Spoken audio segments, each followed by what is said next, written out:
Allô Jasmine, donc je t'explique en fait, là, je te dirais que c'est simplement une petite erreur d'inattention probablement parce que c'est à l'étape 4, lorsque tu calcules le point finalement, on doit calculer le point F qui partage le segment CP.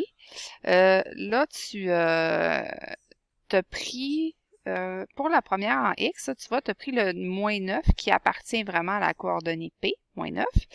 Par contre, il faut faire attention parce que dans la formule, ici, le X, entre le X2 et le X1, il y a un moins, hein? Et toi, ton 9, il est aussi négatif. Donc, on doit vraiment avoir un moins qui finalement va donner plus 9. Alors ça, c'est super important parce que ça va changer ta valeur de X.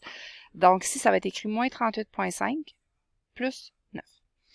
Ensuite, quand tu es arrivé pour calculer ta valeur de Y, tu n'as pas pris la coordonnée en Y, la bonne en fait, là. Tu vois, regarde, tu as repris, t'as pris 56,5 qui appartient pas à la coordonnée de P. P, sa coordonnée en Y, c'est moins 74.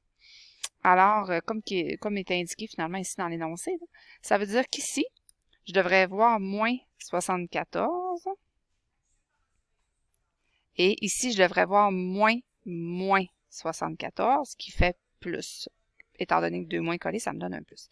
Alors, c'est ça qui fait que tes coordonnées, justement, là, du point F ne fonctionnent pas. Donc, bien sûr que la suite ne fonctionnera pas non plus parce que tu en as besoin pour faire la suite. Alors, je te laisse faire la correction. D'après moi, tu vas arriver à la bonne réponse parce que ta démarche, là, en tant que telle, elle était bonne.